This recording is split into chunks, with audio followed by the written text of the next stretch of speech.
Good morning. Ngayon guys, nandito naman tayo ngayon. Ayan. So, sabihin ko familiar na kayo sa mga ganyang daan.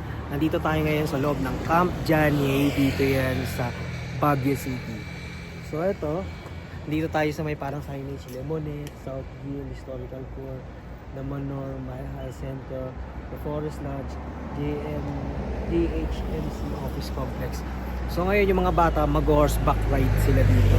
Kasi sa ride park, ang hirap ng parking. So nandito tayo ngayon. So tara, let's go. Punta tayo dun sa paano nila. After nila mag-horseback riding, pupunta naman tayo dun sa Paintball Republic. Ayun sa Paintball Republic yan.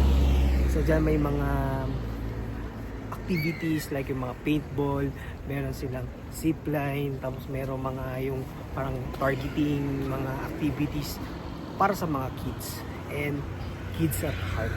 So across lang yan yung Paintball Republic. Tapos dito naman sa kabilang side ko, camping area yan, yung may mga mahilig mag-glamping, tsaka merong gusto nilang maglagay ng mga camping yan, camp.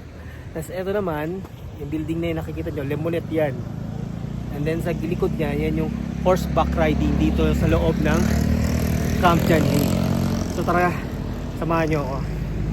Guys, hindi masyadong malamig dito sa Baguio, pero sinusot ko ito minsan kasi sobrang init ng araw. Nakakapasok, kaya pa-cover tayo ng ulo. So ayan guys, horseback riding adventure this way. So tingnan natin magkano na ba ngayon ang rate ng horseback riding dito sa Camp Janie. So tara, samahan nyo. Let's go. Dito sa tabi ng Lemonet, meron dyang Shakey's, may mga tindahan ng mga tacos.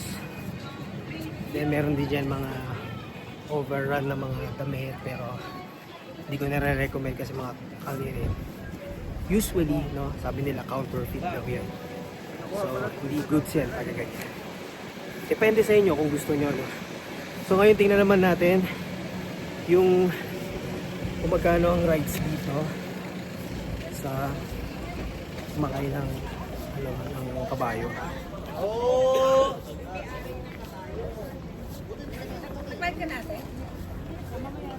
Ayun o, ang ride niya is 300 for 20 minutes and then 600 for 1 hour. Ayun o, ayun yung ride. Then punta naman tayo dito yung mga bata nagkakabayo na, and then yung mami nila, ayan, waiting sa waiting area. So tara, let's go.